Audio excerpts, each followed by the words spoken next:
నందమూరి నటసింహం బాలకృష్ణకి త్వరలోనే mega hero counter ఇవ్వబోతున్నాడంటూ talks వినిపిస్తున్నాయి.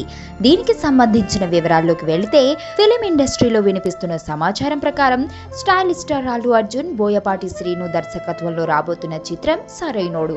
తమన్ సంగీతం అందిస్తున్న ఈ చిత్ర పాటల్ని ఏప్రిల్ 1న నేరుగా మార్కెట్లోకి విడుదల చేస్తున్న విషయం తెలిసిందే. అలాగే ఏప్రిల్ 10న విశాఖపట్నంలో సరైనోడు మూవీకి సంబంధించిన ప్రీ రిలీజ్ ఫంక్షన్ ను గ్రాండ్ గా చేస్తున్నారు. ఆ తర్వాత ఏప్రిల్ 22న ప్రపంచ వ్యాప్తంగా ఈ మూవీని అత్యధిక థియేటర్లలో విడుదల చేయనున్నారు. ఇదిలా ఉంటే అల్లు అర్జున్ సరైనోడు మూవీ వేదికగా బాలకృష్ణకి కౌంటర్ ఇవ్వనున్నాడని అంటున్నారు. ఎందుకంటే బోయపాటి శ్రీనుని బాలకృష్ణ తన 100వ చిత్రం కోసం పక్కన పెట్టేశాడంట. బోయపాటి శ్రీనుని బాలకృష్ణ కావాలని తీసుకోవటం లేదనేది ఇండస్ట్రీలో వినిపిస్తున్న బలమైన వాదన.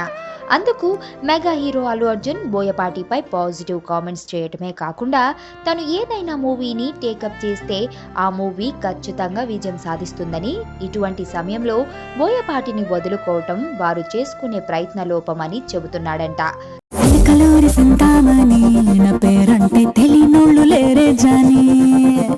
వయసు లెక్క సీక్రెట్ గాని నన్నడగ మాక అంటాంది జారేవుని.